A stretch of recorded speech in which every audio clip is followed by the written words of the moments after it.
عبداللہ بن عمر رضی اللہ عنہما سے روایت ہے کہ نبی اکرم صلی اللہ علیہ وسلم نے فرمایا، نماز بغیر وضو کے قبول نہیں کی جاتی اور نہ صدقہ حرام مال سے قبول کیا جاتا ہے۔ جامع ترمذی حدیث نمبر 1۔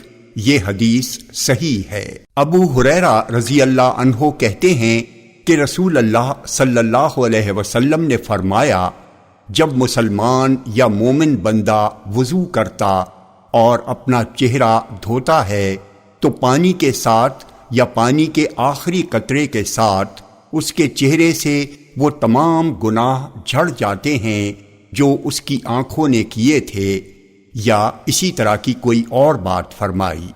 پھر جب وہ اپنے ہاتھوں کو دھوتا ہے تو پانی کے ساتھ یا پانی کے آخری قطرے کے ساتھ وہ تمام گناہ جھڑ جاتے ہیں جو اس کے ہاتھوں سے ہوئے ہیں، یہاں تک کہ وہ گناہوں سے پاک و صاف ہو کر نکلتا ہے۔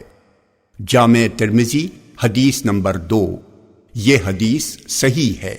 جابر رضی اللہ عنہ روایت کرتے ہیں کہ ابو قتادہ رضی اللہ عنہ نے نبی اکرم صلی اللہ علیہ وسلم کو قبلے کی طرف منہ کر کے پیشاب کرتے ہوئے دیکھا ہے۔ جامع ترمذی حدیث نمبر 10۔ یہ حدیث ضعیف الاسناد ہے۔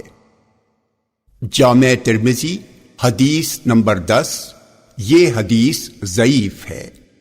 عبداللہ بن عمر رضی اللہ عنہما کہتے ہیں کہ ایک روز میں اپنی بہن حفصہ رضی اللہ عنہا کے گھر کی چھت پر چڑھا تو نبی اکرم صلی اللہ علیہ وسلم کو دیکھا کہ آپ شام کی طرف منہ اور کعبے کی طرف پیٹھ کر کے قضائے حاجت فرما رہے ہیں۔ جامع ترمذی حدیث نمبر 11۔ یہ حدیث صحیح ہے۔ ام المومنین عائشہ رضی اللہ عنہا کہتی ہیں کہ جو تم سے یہ کہے کہ نبی اکرم صلی اللہ علیہ وسلم کھڑے ہو کر پیشاب کرتے تھے تو تم اس کی تصدیق نہ کرنا، آپ بیٹھ کر ہی پیشاب کرتے تھے۔ جامع ترمذی حدیث نمبر 12۔ یہ حدیث صحیح ہے۔ حذیفہ بن یمان رضی اللہ عنہ کہتے ہیں کہ نبی اکرم صلی اللہ علیہ وسلم کا گزر ایک قوم کے کوڑے کرکٹ کے ڈھیر پر سے ہوا تو آپ نے اس پر کھڑے ہو کر پیشاب کیا۔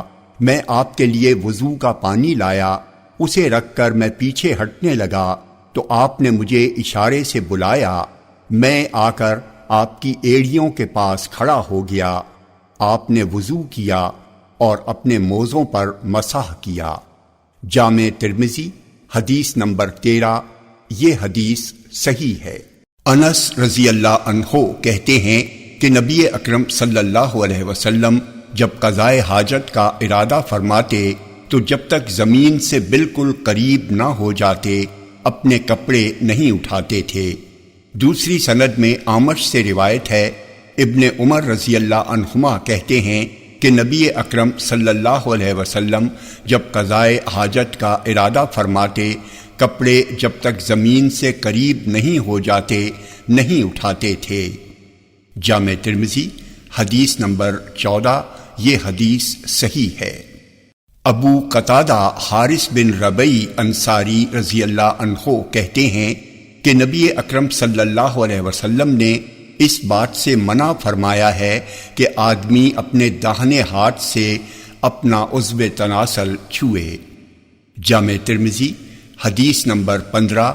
یہ حدیث صحیح ہے۔